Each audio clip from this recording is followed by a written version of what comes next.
काल विभाग, तिथि निर्णय एवं वर्ष भर के विशेष पर्वों, तिथियों तथा तिथियों के पूर्ण प्रद कृत्य।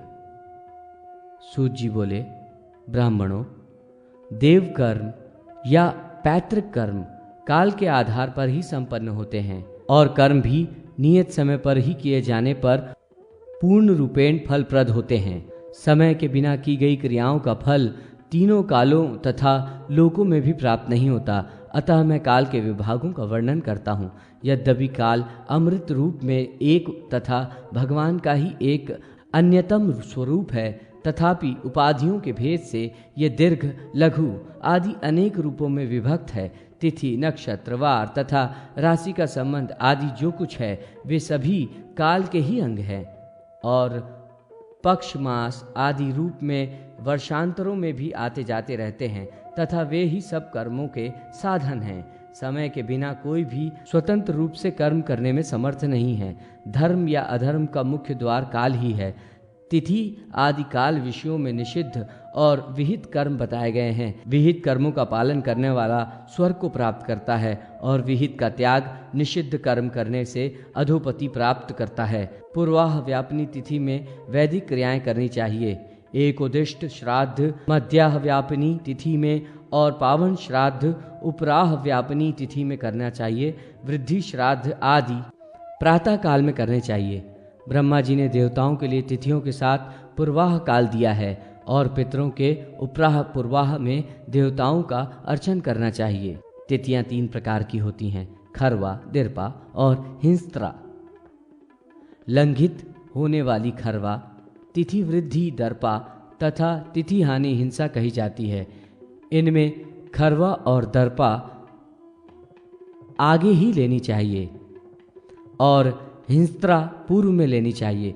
शुक्ल पक्ष में परा लेनी चाहिए और कृष्ण पक्ष में पूर्वा। भगवान सूर्य जिस तिथि को प्राप्त कर उदित होते हैं वो तिथि स्नान, दान और कृत्यों में उचित है। यदि अस्त समय में भगवान सूर्य 10 घटी पर्यंत रहते हैं तो वो तिथि रात दिन समझनी चाहिए। शुक्ल पक्ष तथा कृष्ण पक्ष में खरवा या दर्पा तिथि के अस्त पर्यंत सूर्य रहे तो पितृकाल में वही तिथि ग्राव्य है। 2 दिन में मध्यावकाल व्यापिनी तिथि होने पर अस्त पर्यंत रहने वाली प्रथम तिथि श्राद्ध आदि में विहित है। द्वितीया, तृतीया से तथा चतुर्थी, पंचमी से युक्त हो तो ये तिथियां पुण्यप्रद मानी गई हैं और उसके विपरीत होने पर पुण्य का ह्रास करती हैं। सृष्टि पंचमी से एवं अष्टमी सप्तमी से वृद्ध हो तथा दशमी से एकादशी, त्रयोदशी से चतुर्दशी और चतुर्दशी से अमावस्या वृद्ध हो तो उनमें उपवास नहीं करना चाहिए, अन्यथा पुत्र, कलत्र और धन का ह्रास होता है। पुत्र, भार्य आदि से रहित व्यक्ति का यज्ञ में अधिकार नहीं है। जिस तिथि को लेकर सूर्य उदित होते हैं वो तिथि स्नान, अध्ययन और ध्यान के लिए श्रेष्ठ समझनी चाहिए। कृष्ण पक्ष में जिस तिथि में सूर्य अस्त होते हैं वो स्नान आदि कर्मों में पितरों के लिए उत्तम मानी गई है।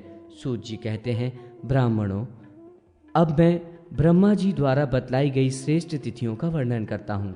आश्विन, कार्तिक, माघ, चैत्र इन महीनों में स्नान, दान और भगवान शिव तथा विष्णु का पूजन 10 गुना फलप्रद होता है।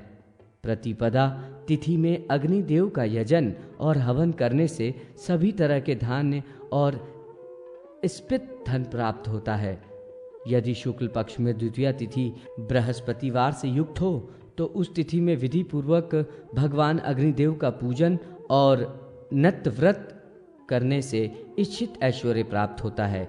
मिथुन और कर्क राशि सूर्य में जो द्वितीया आए उसमें उपवास करके भगवान विष्णु का पूजन करने वाली स्त्री कभी विधवा नहीं होती। अशून्य शयन द्वितीया को गंध, पुष्प, वस्त्र तथा विविध नैवेद्यों से भगवान लक्ष्मी नारायण की पूजा करनी चाहिए। वैशाख शुक्ल पक्ष की तृतीया में गंगा जी में स्नान करने वाले का सब पाप मुक्त हो जाता है। वैशाख मास की तृतीया स्वाति नक्षत्र और माघ की तृतीया रोहिणी युक्त हो तथा अश्विन तृतीया वृष राशि से युक्त हो तो उसमें जो भी दान दिया जाता है वह अक्षय होता है। विशेष रूप से हविष्यान्न एवं मोदक देने से अधिक लाभ होता है तथा गुड़ और कपूर युक्त जलदान करने वाली विद्वान पुरुष अधिक प्रशंसा करते हैं। ये मनुष्य ब्रह्मलोक में पूजित होता है। यदि बुधवार और श्रवण से युक्त तृतीया हो तो उसमें स्नान और उपवास करने से अत्यंत फल प्राप्त होता है। भरणी नक्षत्र युक्त चतुर्थी में यम देवता की उपासना करने से संपूर्ण पापों से मुक्ति मिलती है। भाद्र पक्ष की शुक्ला चतुर्थी शिवलोक में पूजित है। कार्तिक और माघ मास के ग्रहणों स्नान, जप, तप, दान, उपवास और श्राद्ध करने से अत्यंत फल मिलता है। चतुर्थी में संपूर्ण विघ्नों के नाश तथा इच्छा पूर्ति के लिए भगवान गणेश की पूजा मोदक आदि से भक्ति पूर्वक करनी चाहिए। श्रावण मास के शुक्ल पक्ष की पंचमी में द्वार देश के दोनों ओर गोमेय से नागों की रचना कर दूध, दही, सिंदूर, चंदन, गंगा जल एवं सुगंधित द्रव्यों से नागों का पूजन करना चाहिए। नागों का पूजन करने वालों कुल में निर्भयता रहती है एवं प्राणों की रक्षा भी होती है। श्रावण कृष्ण पंचमी घर के आंगन में नीम के पत्तों से मनसा देवी की पूजा करने से कभी भी सर्प भय नहीं होता। भाद्र पक्ष की सृष्टि में स्नान, दान आदि करने से अत्यंत पुण्य होता है। विप्रगणों, माघ और कार्तिक की सृष्टि में व्रत करने से इहलोक और परलोक में असीम कीर्ति प्राप्त होती है। शुक्ल पक्ष की सप्तमी में यदि संक्रांति पड़े तो उसका नाम महाजया या सूर्य प्रिया होता है। भाद्र पक्ष की सप्तमी में अपराजिता है। शुक्ल या कृष्ण पक्ष की षष्ठी या सप्तमी रविवार से युक्त हो तो यह ललिता नाम की तिथि पुत्र पौत्रों की वृद्धि करने वाली महान पुण्यदायी है। अश्विनी एवं कार्तिक मास के शुक्ल पक्ष की अष्टमी में अष्टादश भुजा का पूजन करना चाहिए। आषाढ़ और श्रावण मास के शुक्ल पक्ष की अष्टमी में चंडिका देवी का प्रातःकाल स्नान करके अत्यंत भक्ति पूर्वक पूजन कर रात्रि में अभिषेक करना चाहिए। चैत्र मास के शुक्ल पक्ष की अष्टमी में अशोक पुष्प से मृणमयी भगवती देवी की अर्चन करने से संपूर्ण शोक निवृत्त हो जाते हैं। श्रावण मास में अथवा सिंह संक्रांति से रोहिणी युक्त अष्टमी हो तो उसकी अत्यंत प्रशंसा की गई है। प्रति मास की नवमी में देवी की पूजा करनी चाहिए। कार्तिक मास के शुक्ल पक्ष की दशमी को शुक्ष आहार पूर्वक रहने वाले ब्रह्मलोक में जाते हैं। ज्येष्ठ मास के शुक्ल पक्ष की दशमी गंगा दशहरा कहलाती है। अश्विनी की दशमी विजयादशमी और कार्तिक की दशमी महापुण्य कहलाती है। एकादशी व्रत करने से संपूर्ण पाप नष्ट हो जाते हैं। इस व्रत में दशमी को जितेंद्रिय होकर एक ही बार भोजन करना चाहिए। दूसरे दिन एकादशी में उपवास कर द्वादशी में पारणा करनी चाहिए। द्वादशी तिथि द्वादश पापों का हरण करती है।